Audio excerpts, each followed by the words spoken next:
Class থেকে বের হতে কলেজের গেটের সামনে 10-15টা গাড়ি হাজির।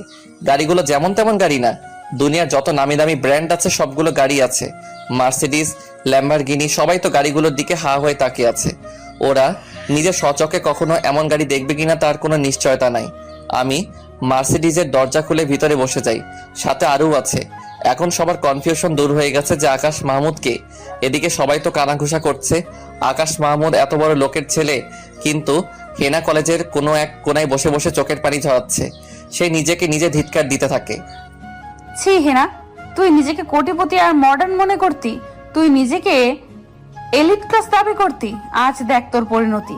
তুই যাকে ছোট লোক আর খ্যাত বলতি, ওর বাসার কাজের লোকও তোর থেকে বেশি মডার্ন আর যোগ্যতাশীল। ছি হেনা, কিভাবে পারলি এমন একটা ছেলের মন নিয়ে খেলা করতে? এত বড় মাপের একজন মানুষ হওয়ার পরেও নিজের টাকা আর নিজের পজিশন নিয়ে অহংকার করেনি, আর তুই সামান্য একটা ওসির মেয়ে হয়ে এত দেমাগ তোর। আমি নিজেকে ধিক্কার দিয়ে কান্না করতে লাগলাম। আমি ড্রাইভারকে বলে সোজা গাড়ি টান দিয়ে থানায় গেলাম। আজ ওসির 12টা বাজাবো আমি। ড্রাইভার আমার কথা মতো গাড়ি টান দিয়ে থানার সামনে নিয়ে যায়। এদিকে আরুর তো মাথা ভোবো করে ঘুরছে, এত দামি গাড়িতে সে কোনোদিন ওঠেনি। আরে উঠা তো দূরের কথা, সে নিজের স্বচক্ষে দেখেনি। সে ভাবতেই পারছে না আমি শহরের নামকরা কোটিপতির ছেলে। আমি থানায় গিয়ে সোজা ওসির কাছে চলে যাই। কিরে গরিবের বাচ্চা, আজ কি মনে করে থানায় এলি?